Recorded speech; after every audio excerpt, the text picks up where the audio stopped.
Hey babes, welcome to Your Mom's Best Friends podcast, where we come together as a tribe and share the good, the bad, and the what in the actual fuck moments of motherhood, all while building our dream life.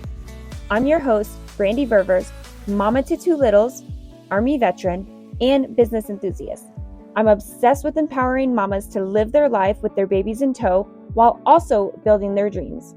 If you're ready for a good laugh or to get inspired, grab your cup of coffee because you're in the right place. What is up, besties? This is an audio only because I look absolutely tragic. It has been the craziest 2 weeks and I'm over it. So it's been the craziest 2 weeks because the kids have been sick. Now, normally for us, when Lil gets sick, it's throw up. Whatever is upset, like she has a very sensitive belly. And so whatever is upsetting it, she throws up. And that was not this past weekend, the weekend before that. Okay. Started Saturday night. And then we kept her home from obviously through the weekend. And then Monday, Tuesday, Wednesday, just because the teachers are sick. Every one of her classmates is sick. Everyone is sick in that school right now. And I was like, girl, we need to amp up your immune system before we throw you back into a cesspool. And so they went to school Thursday. And then what do you know? Friday, Chuck is sick. And my baby boy does not throw up. Like if he I think I could probably count on one hand the amount of times he has thrown up. And he threw up. And so now, finally recording Sunday morning, because I was like, I'm going to do it this day. I'm going to do it this day. And it just didn't happen because everybody was getting sick. And if I'm being completely honest, I did not get ready. I had 2 interviews that I had to do. I had to message them and be like, hey, this is what's going on. The kids are home.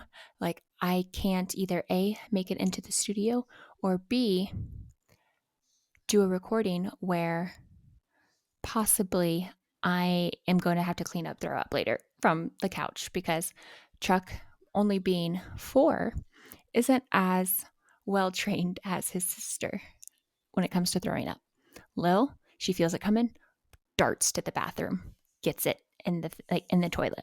Okay, she knows. I trained her good. I am the mama that's like, I can clean up shit.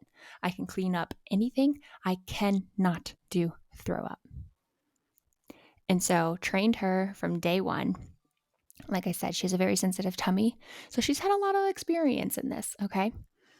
But Chuck, if we have the TV on and like we're just chilling on the couch and he goes to throw up, he's going to be over the puke bowl, but still be watching the TV. Mouth barely open, doesn't really quite get it, you know? And I'm like, bro, open your mouth, lean over. He has his legs propped up still. I'm like, drop your legs, like get on all fours, okay? Puke into the bucket. And he doesn't get it yet. And so I need to still work on training that one because mama does not clean up throw up. But I didn't get ready. I have not gotten ready. It has been absolutely crazy. Didn't do recordings. And like Chuck is the very mama's boy in the sense of like all Friday and all Saturday, I read 2 freaking books. How? Because he was, mommy cuddle me. Mommy cuddle me. Like he just wanted me to rub his head and rub his belly, which I'm totally fine with because I know one day it's going to be the last day that I rub his belly. Okay. And so chilled, read a book, got my real estate courses done.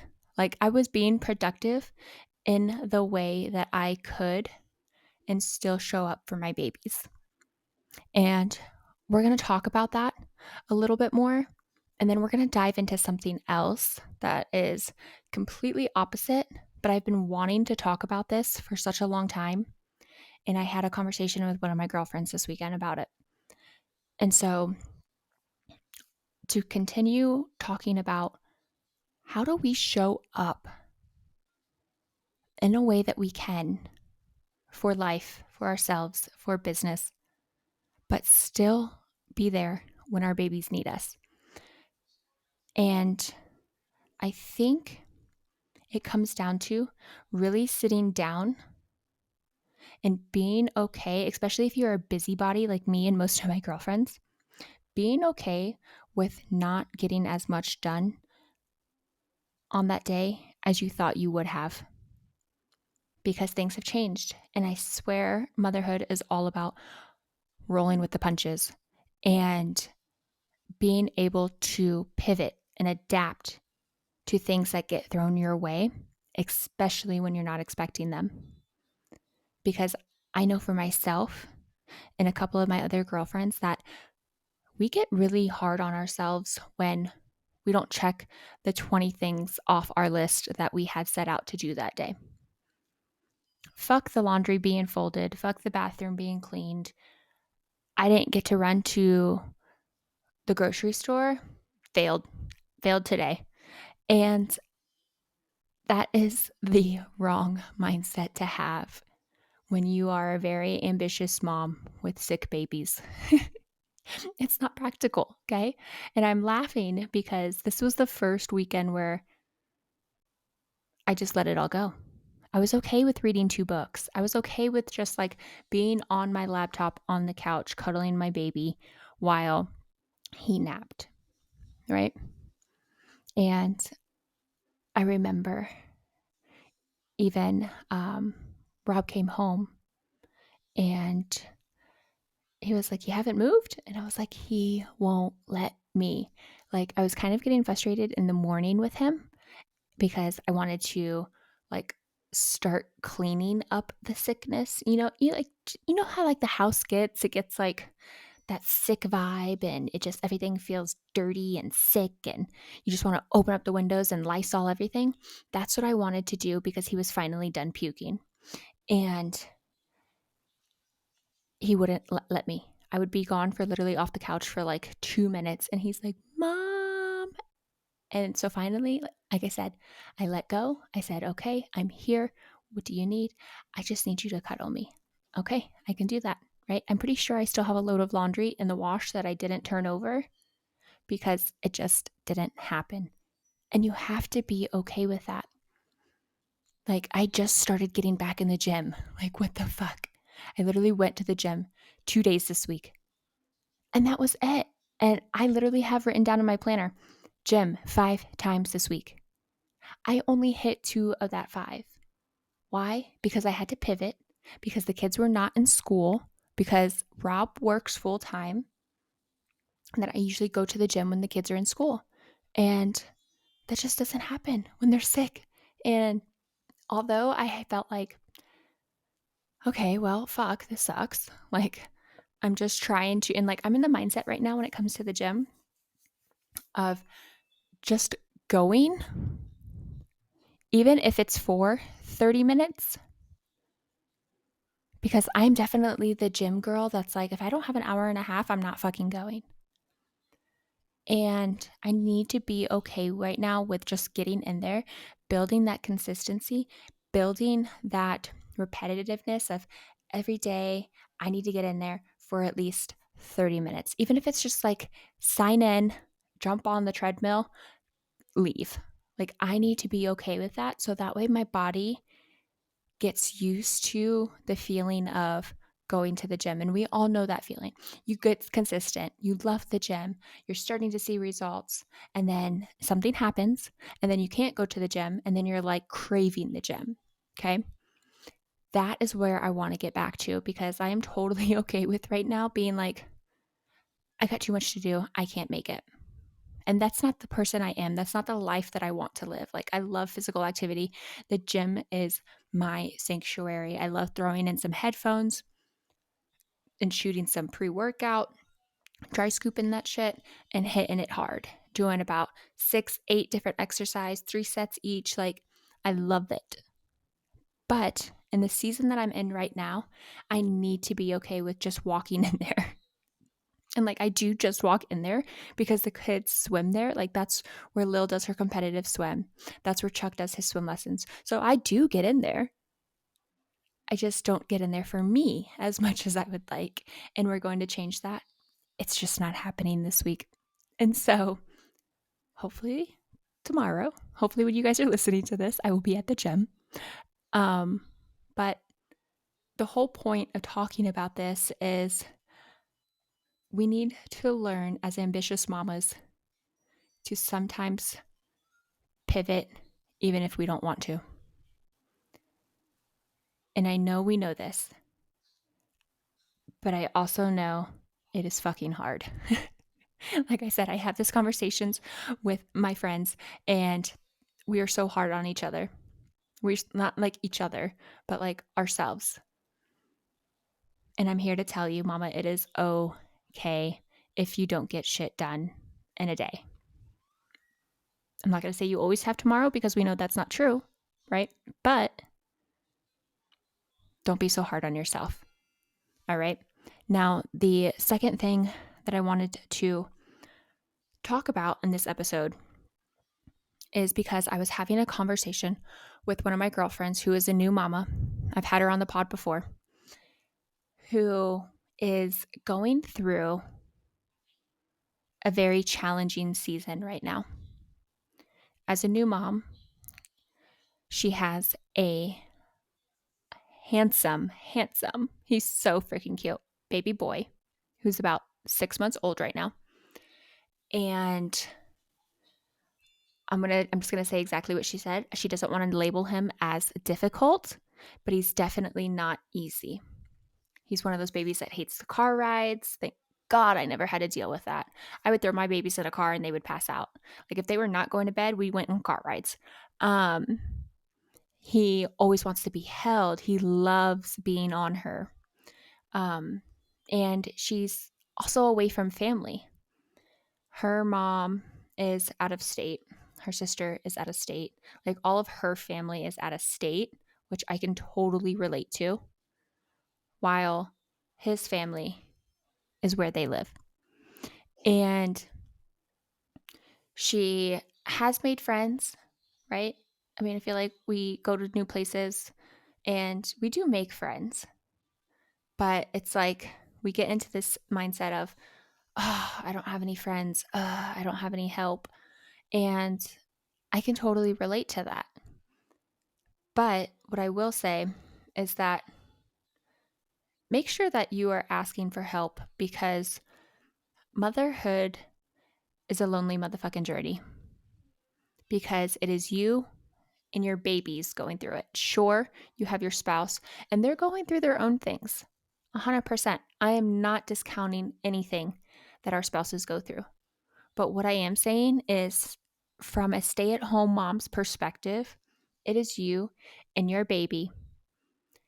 And that is it, majority of the time. You are the sole provider for that little being until they start being able to do things on their own, right? And that can take a toll. And if you're not asking for help, if you are not putting yourself out there to make friends, to go on girls' night outs, to call up your extended family and be like, hey, like, I really need you to do this, you're standing in your own way. And I know that is really hard. And I 100% see both sides of the story. I've been out of that season for a while. And so I kind of have some skin in the game. And although I absolutely love my in-laws and trust them with my babies, I know it's not always that way for some people.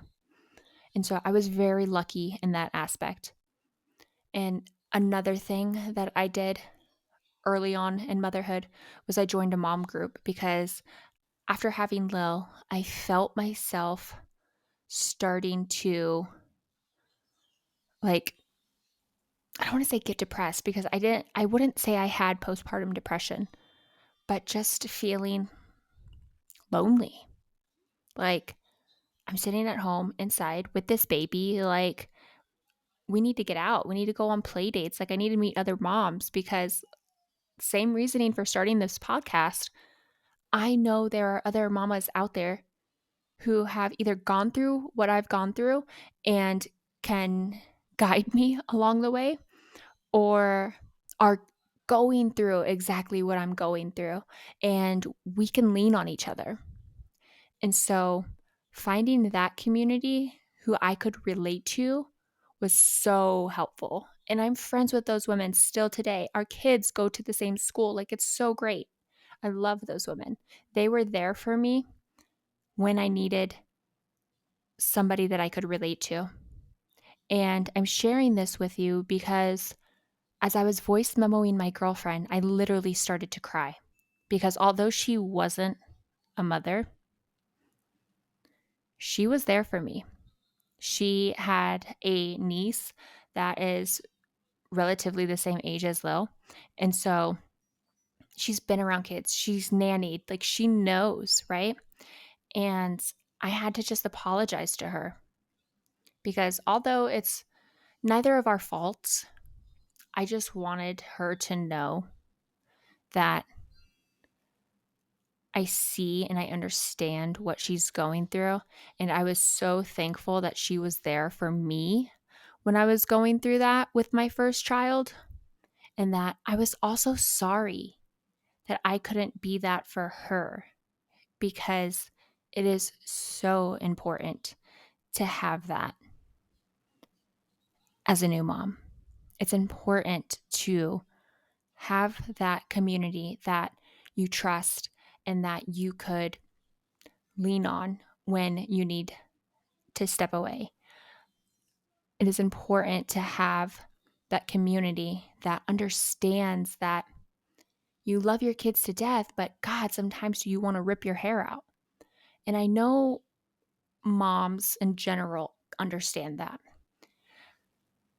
But it's just good to have those women that you can sit down with on a girls' night and be like, what a fucking week we had, right? And like I said, still to this day, I'm going to give her a shout out. Erin, she's actually coming on the pod in like 2 weeks. I would 100% trust her with my babies. I would 100% trust her if like I needed, like if something happened and I couldn't pick my babies up from school, I'd be like, hey, can you pick them up? Like I will call, I will like let them know that you're going to pick them up, but I need help right now. I would 100% trust her to do that. And you need those people in your life. And like I said, you need to ask for help. People can say like, let me know when you need help or let me know what I can do. But like, if you're not like, hey, Sarah, I really need you to like come over real quick. Like, if you can, I'm just having a really hard time right now. You need those women in your life to be like, I'm coming. Like, if my girlfriend, like, for example, Sarah, if Sarah, Erin, any of those women would ever reach out to me and be like, Brandy, I need you to come over right now if you can. Like, I really need your help with XYZ. Like, I'm about to lose my shit. Give me 10 minutes. Okay. Like, you need those ride or die moms in your life who understand that it's fucking hard out here and it's lonely. And we need a village to raise our children. Like you hear it. Like, everybody is always like, you need a village. You do. And you can't get through motherhood alone. And like I said, sure, we have our spouse, sure, we have our families and stuff like that. But you need people who understand you. And so if that is something that you're still struggling with, no matter if you're a new mom Or if you are a seasoned mom and you're 7 months or 7 years in and you've just been dogging it out by your damn self, let's make a switch, okay? Because it's going to help you so much mentally to have that community around you, to have that help.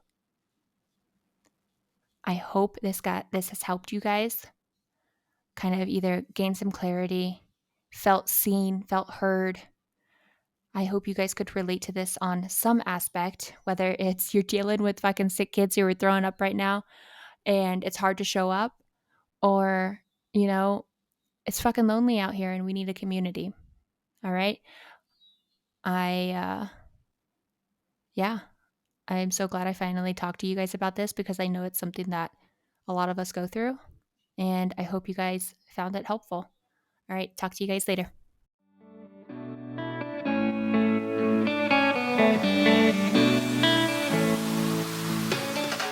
All right, mamas, that's what I have for you on today's episode.